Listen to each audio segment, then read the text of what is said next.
United Nations has recommended that Ghana abolishes the death penalty clause in her justice system.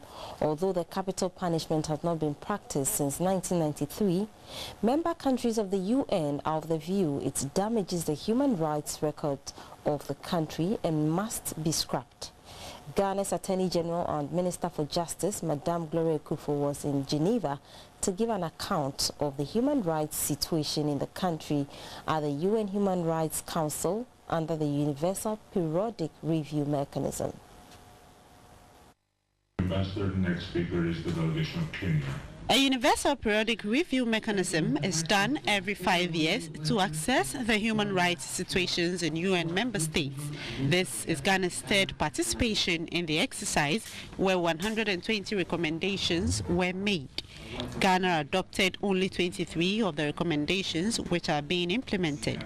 Unfortunately, progress has been slow and the country continues to witness the abuse of human rights, especially of the vulnerable. One of the things I take away is that some of the delegates said that some of the recommendations are the same as in previous years.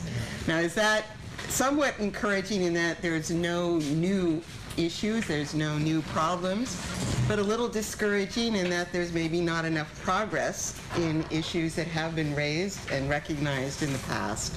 So I think that is where we should focus, the UN support, and I hope that we will continue to partner with you. A recent report of the defilement of a 4-year-old girl who is currently struggling for her life was cited. What makes the situation worrying is that perpetrators of these heinous acts walk free because people in authority do nothing. At the conference, Ghana received commendation for the steps taken to address the human rights issues in the country. The school feeding program, Free SHS, and Justice for All program are some of the measures that were applauded. It's worth bearing in mind that it doesn't end today.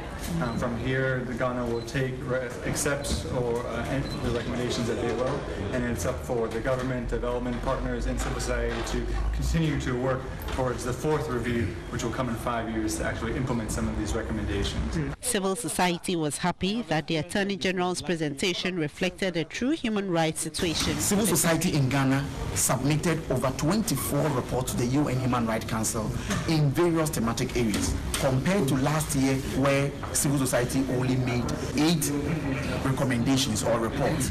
So this time, civil society is not going to sit back, but will want to liaise with government or the state and then promote this agenda towards effective implementation of these recommendations that have been made. Recommendations were made to make the issue of women and children a necessity. Government was also encouraged to facilitate a national anti-corruption plan to check the scores of corruption cases in the country. There was a live viewing of the exercise in Ghana at the UNDP headquarters by civil society and the media.